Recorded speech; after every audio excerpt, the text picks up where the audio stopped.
안정감을 회복한 다음에 주가는 올라갑니다. 근데 지금 이제 어제 하루 빠지기 시작한 거예요. 그럼 이 상태에서 시장이 어떤 이유로 어떤 로직으로 안정감이 있는지 우리는 충분히 확인하기에는 아직 반나절밖에 지나지 않았습니다. 자, 그러면 이것을 총체적으로 다 더해서 저는 어떻게 생각하는지 말씀드리겠습니다.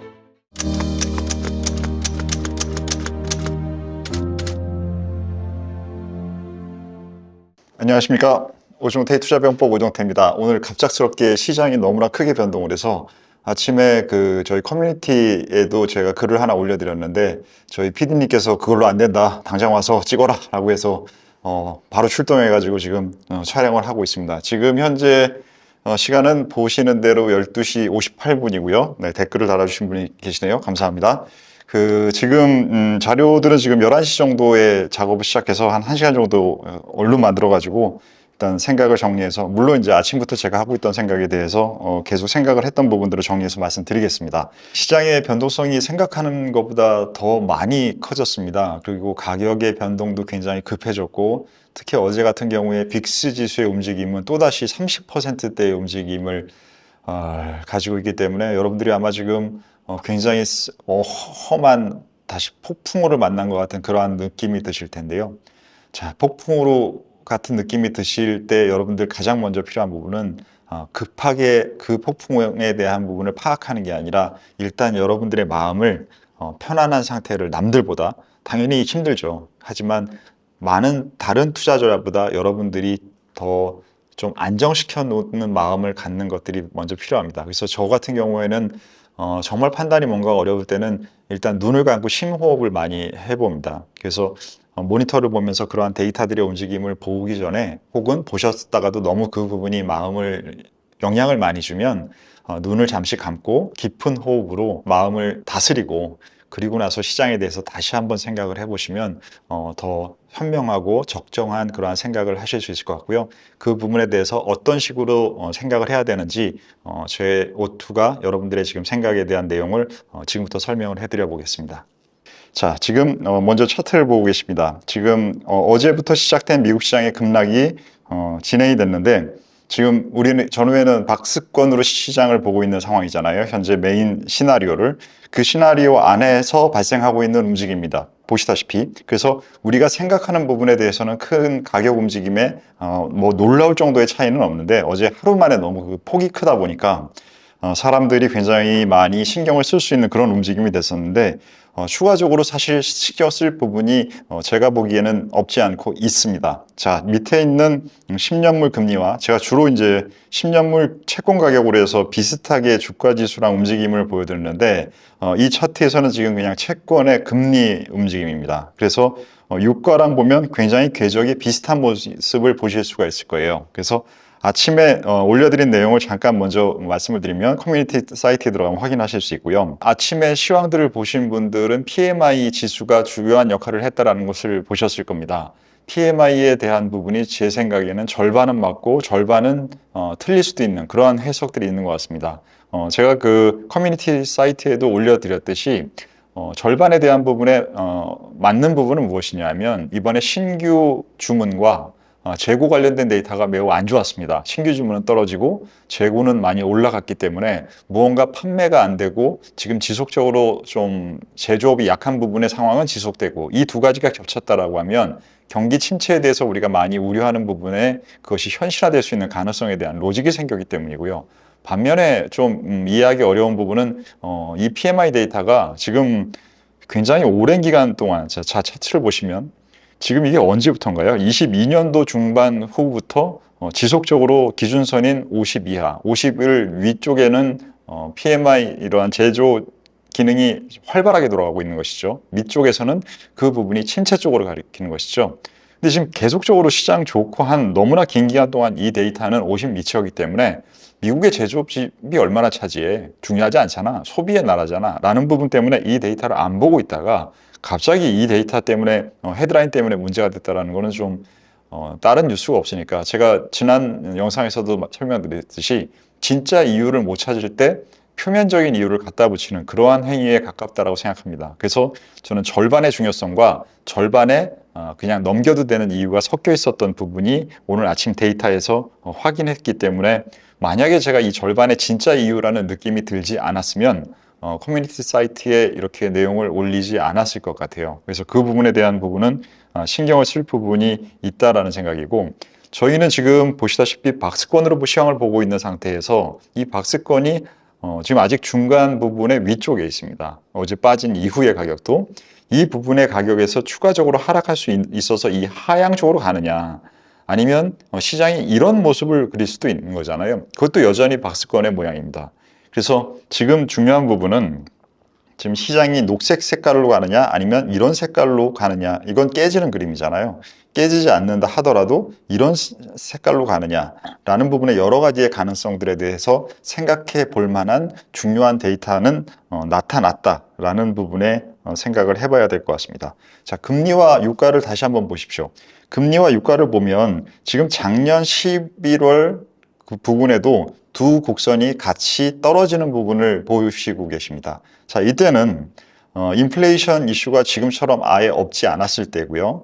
그리고 금리가 하락하는 부분은 유동성의 증가라는 측면으로 빅테크들의 주식을 올리는데 플러스 값으로 작동을 했습니다. 그렇기 때문에 인플레이션이 떨어뜨리는 것을 유가가 작동을 하고, 금리가 떨어지는 부분이 유동성을 증가시키는, 둘 다 주식 시장에는 플러스 로직으로 작동할 수 있는 로직이 있었는데, 지금 같은 경우에는 지금 올해 한 1월 달 이후로 계속 흐름들이 두 개가 같이 하락하고 있지만, 이 두 개가 같이 하락하는 것과 주식시장의 모양의 연동이 매우 떨어진 부분을, 상관관계가 없어진 모습을 보고 계실 겁니다. 자, 이 차트에서 보이는 거는 이렇게 되면 지금 현재 이 두 개의 상관관계가 떨어지면 기존의 해석하선 방식을 이때의 방식을 동일하게 이때에 적용하면 여기서 오류가 발생합니다.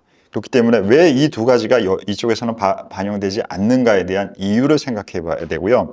제가 생각하기에는 이 부분이 최근에 나온 경기 침체 로직이라는 부분 때문에 기존에 대한 유동성과 인플레이션인 로직이 아닌 다른 측면에 영향을 주고 있기 때문에 다른 영향을 주고 있는 모습을 우리가 확인하고 반영시켜야 되는 거죠. 그래서 기존의 방식이 아닌 다른 방식으로 이 데이터를 넣어야 된다는 것이죠.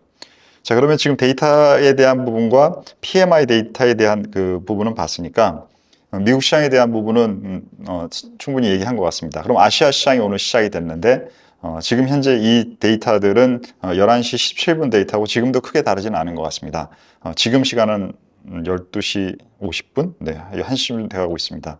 자, 니케이가 가장 크게 하락하고 있습니다. 3.6% 하락하고, 전체적으로 지금 시간이 열려있는 아시아 시장들 전반적으로 다 하락하는 부분에서 차이가 없고, 선물 시장인 유럽과 미국에서도 지금 전부 하락하는 부분이 이어지고 있습니다. 이렇게 되면 우리는 머릿속으로 도미노라는 단어를 떠올려 보면서 이게 과연 도미노 현상처럼 아시아에서 유럽으로, 유럽에서 미국으로, 다시 그게 아시아로 이렇게 연속되는 그러한 약재의 순환고리가 형성이 될 만한지 아닌지에 대해서 생각을 해봐야 됩니다. 그게 걸려버리면 악순환이 되는 비셔스 사이클이라고 하는 이 부분이 금융시장에 작동하면 이 강도는 굉장히 점점 눈을 굴릴 때 산에서 굴린 눈덩이가 점점 커지듯이 그런 효과가 발생하기 때문에 과연 지금 상태가 그런지 아닌지에 대한 판단을 해야 됩니다. 그 부분 때문에 아마 신경이 쓰인 부분들도 투자자분들, 전우님들도 계셨을 거예요. 자, 아시아 시장의 모습과 S&P의 모습을 같이 그린 차트를 보고 계십니다. 지금 보시면 S&P의 모양보다 훨씬 아시아 시장들이 안 좋습니다. 여러분들이 코스피는 도대체 저주받은 시장이라서 이건 도대체 왜 이러는 거야, 짜증난다라는 많이 생각을 하시고 계시겠지만, 니케이는 보시다시피 최근 6개월 데이터를 보시면 더 빠져 있습니다. 이건 왜 그럴까요? 이 부분에 대해서 생각해 보신 적 있으신가요? 이 부분에 대한 생각을 어떻게 하느냐를 집어넣는 부분들을 조금 이후에 설명을 드리겠습니다. 자, 보시면 많은 사람들이 하는 얘기가 이 데이터를 굉장히 많이 얘기를 합니다. 왜냐하면요, 이 데이터가 굉장히 언론에서 말하기 쉽고 리서치에서도 발표할 때 이거에 대해서는 왈가왈부할 이유들이 별로 없는, 그냥 월별로 1928년부터 지금까지의 매월 주식시장의 성과가 어땠는지를 그냥 정리한 차트입니다. 그 통계를 가지고 9월 달에 가장 안 좋았어 라는 부분들이 나오기 때문에 이것을 1928년부터면 거의 100년의 데이터잖아요. 이 100년의 데이터의 통계값이 만약에 유효성이 여전히 있다라고 하면 이건 되게 중요한 데이터죠. 근데 지금 여러분들 지금 지난 100년의 데이터가 최근 올해 주식시장에 당장 이번 달에 정말로 그렇게 큰 연동성이 있다고 생각하십니까? 이것 또한 이유를 갖다 붙인 것인지 진짜 이유인지를 생각을 해봐야겠죠. 자, 그러면 우리가 이 데이터를 보면서 저는 이 질문을 해봤습니다.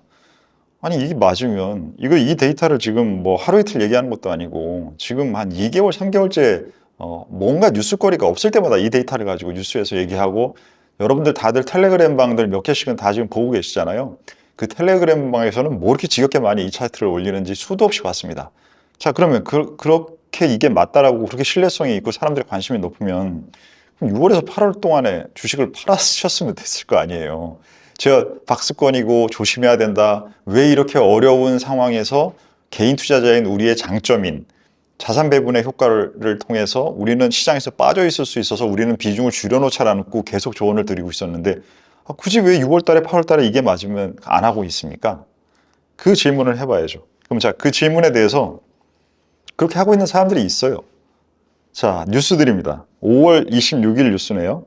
해치펀드들 1월 후에 가장 빠른 속도로 미국 주식 매도. 자, 그 다음에는 7월 초 뉴스네요. 7월 2일. 해치펀드들 6월 동안 2년 내 가장 빠른 속도로 글로벌 주식 전체 매도. 자, 8월달 기사네요. 8월달이 아주 최근이네요. 해치펀드 5년 내 일본 주식 가장 많이 계속 매도. 자, 또 8월달 중국 주식 대거 매도.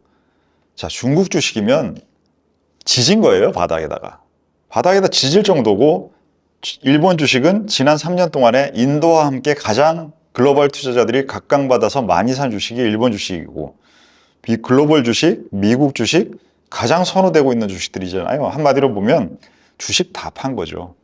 그럼 지금 지난 3개월 동안 전부 다 팔고 있는 뉴스들이 매일 이렇게 자주 나오고 있는데 그럼 누군가는 이걸 지금 하고 있는 거잖아요. 그럼 이 사람들은 저것 때문에 한 걸까요? 여러분들이 알고 계시는지 모르겠는데 해치펀드들은 저는 이제 크레딧 스위스라는 안타깝게 망한 회사에 근무를 했었잖아요.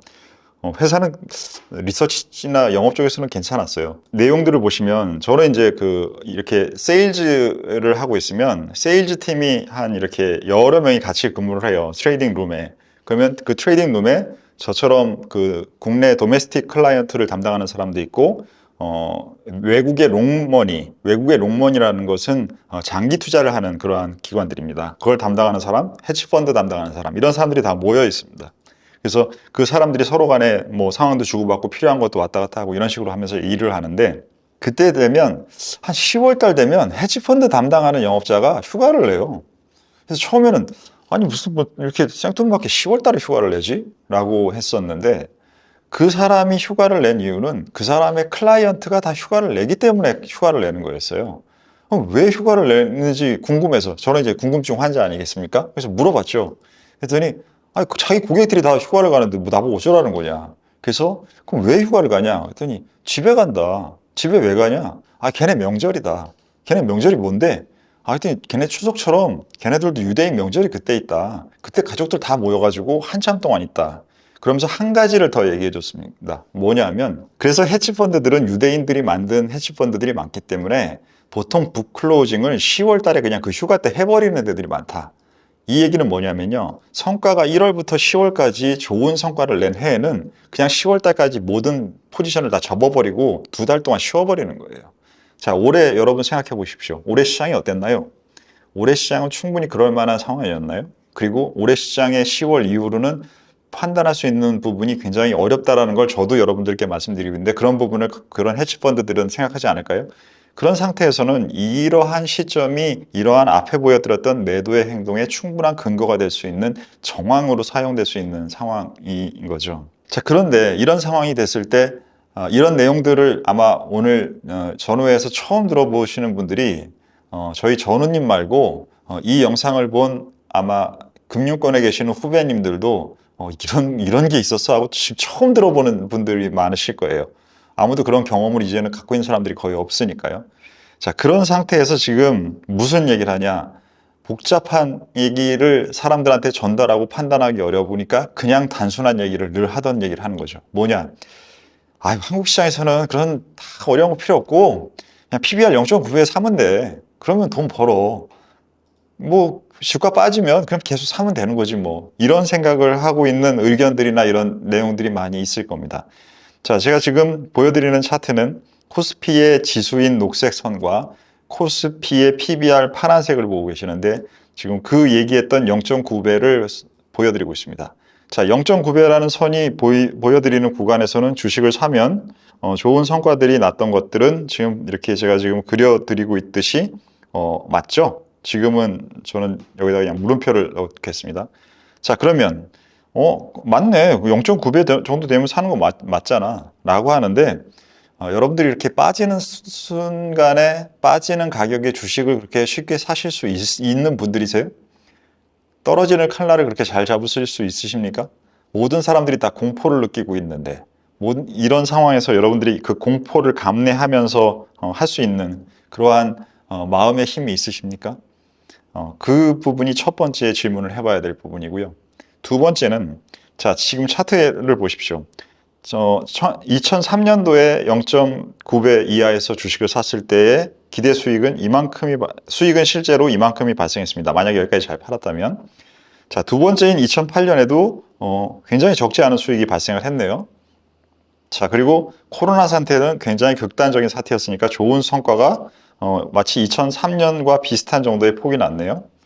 자, 그 다음을 보십시오. 2022년에 0.83배에 샀을 때 수익률은 이만큼밖에 안 났습니다. 자, 그리고 지금 만약에 산다면 여기서는 이 구간을 더 닮을까요? 아니면 이랬던 구간들을 더 닮을까요?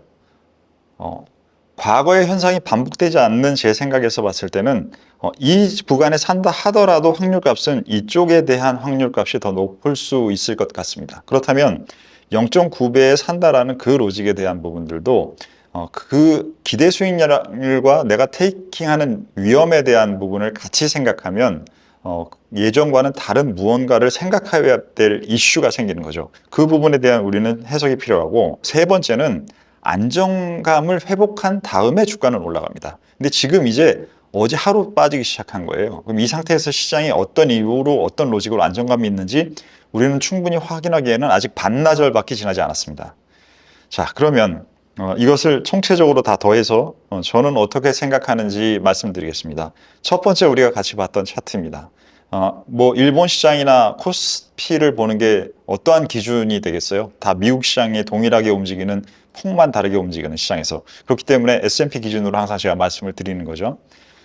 자, S&P 기준으로 봤을 때 지금 위의 모양은 동일한 부분을 그려놨고 아래도 다 동일합니다. 선은 빨간색 선을 제가 추가적으로 더 그어놨는데 이전에 S&P가 급하게 조정을 받았을 때 제가 이 부분에 박스를 이렇게 잡고 있다가 약간 상향을 해야 된다라는 로직이 발생했습니다를 잭슨홀 심포지움 때 파월의 멘트와 정책 방향성에 대한 강한 부분을 주었기 때문에 박스를 상단을 시킨 부분이 이 부분이었죠. 자, 그런데 지금은 말씀드렸다시피 지금은 새로운 로직이 발생을 해서 박스권의 중간을 돌파해서 아래로 내려갈 수 있는 확률에 대한 근거가 어느 정도 조금 시장에 신경 쓰이는 그러한 팩터가 생겼습니다. 말씀드렸던 신규 주문과 재고에 관련된 데이터의 부분이었죠. 그리고 두 번째는 수급적인 측면에서 외국인들의 저 흐름들이 연말까지 안 돌아올 수 있는 그러한 흐름들이 굉장히 많을 수 있겠다라는 부분을 헤지펀드의 움직임에서 설명을 드렸죠. 그러면 지금 현재 주식시장을 사고 있는 것은 ETF와 기계들이 알고리즘을 통해서 매매하는 부분들이 대부분일 겁니다. 그쪽은 방향성을 판단하기가 되게 어렵겠죠, 전부 다. 자, 그렇게 되면 그 부분을 지금 반영을 하게 되면 수급의 악화와 펀더멘탈적인 내용의 악화를 반영하면 저는 지금 두 가지 생각을 합니다. 일단 첫 번째, 박스권 중간을 하향 돌파할 확률이 높아져 있다. 그렇기 때문에 박스권 중간에 도달하기 여기서 지금 주식을 사는 것보다는 나는 여기서 주식을 사려고 노력을 하겠다. 박스권에 대한 비율을 내가 바꾸지 않는다면. 두 번째, 말씀드렸던 그 근거들 때문에 다시 상향시켰던 박스를 다시 좀 하향시켜서 원래의 박스 크기로 돌려놔야 되지는 않을까? 라는 부분들에 대한 부분이 매매를 보면서 유동성을 보면서 저는 반영해서 할 겁니다. 왜 그러냐면 지금 거래가 늘면서 주가가 빠지고 있어요. 이 부분은 거래가 없을 때 주가가 조정받는 것과 거래가 늘어나면서 주가가 빠지는 것은 완전히 다릅니다. 지금 현재의 상황은 이 두 가지 충족한 조건이 있기 때문에 저는 여기에 박스권 하단 조정 가능, 발생 가능성, 위에는 돌파는 저는 지금 가능성이 생겼다라고 생각해서 반영을 하는 것이고요. 이 박스권 하단 조정 가능성은 염두에 두는, 그래서 제가 색깔을 다르게 글씨로 그려놨는데 그런 식의 사고 체계로 시장을 다 대하게 되고 있습니다. 그래서 지금 현재 굉장히 난이도가 더 높아졌습니다. 그래서 계속 말씀드렸던 난이도가 높아졌을 때 여러분들이 마음이 편할 정도의 포지션을 만들어 놓는 게 중요합니다. 이거 한번 생각해 보세요. 자, 여러분들이 지금 현재 굉장히 주가가 빠져서 되게 힘들고 이런데, 자, 여러분들 지금 현재 주가가 여기잖아요. 그러면 여기서 주식을 파는 게 굉장히 힘든 일이었을까요? 똑같은 지수예요. 두 번째, 여기서 주식을 비중을 줄이는 게 힘든 일이었을까요? 똑같은 지수대입니다. 그런데 지금 오토는 계속 이 시점부터 계속 비중을 줄여 가기를, 현금을 마련하시기를 추천드렸기 때문에 이 시점도 있고 지금 현재 이 시점도 있습니다. 가격대는 다 동일합니다. 그렇기 때문에 내가 어느 시점에 대한 기준치를 앵커링 시켰느냐에 따라서 내가 그 앵커링을 여기다 뒀느냐, 여기다 뒀느냐, 여기다 뒀느냐에 따라서 사람의 생각 구조는 바뀌는 겁니다. 제가 늘 말씀드리는 저의 방식은 앵커링을 여기다 두라는 얘기입니다. 현재. 지금 현재 이 시점이 여러분들이 앵커링을 해놔야 될 부분이고, 내일이면 내일 아침에 다시 그 순간에 앵커링을 해놔야 됩니다. 자, 오늘은 굉장히 급한 이슈들이 많이 발생했고 여러분들이 이슈에 대해서 좀 팔로우업이 필요한 것 같아서 저희 PD님과 빠른 대응을 위해서 오늘 속보를 말씀드렸고요. 환율이나 이 부분에 대해서는 하루 지난 내일 다시 여러분들께 올려드리도록 하겠습니다. 자, 오늘 전략 전술 회의는 여기서 마치도록 하겠습니다. 감사합니다.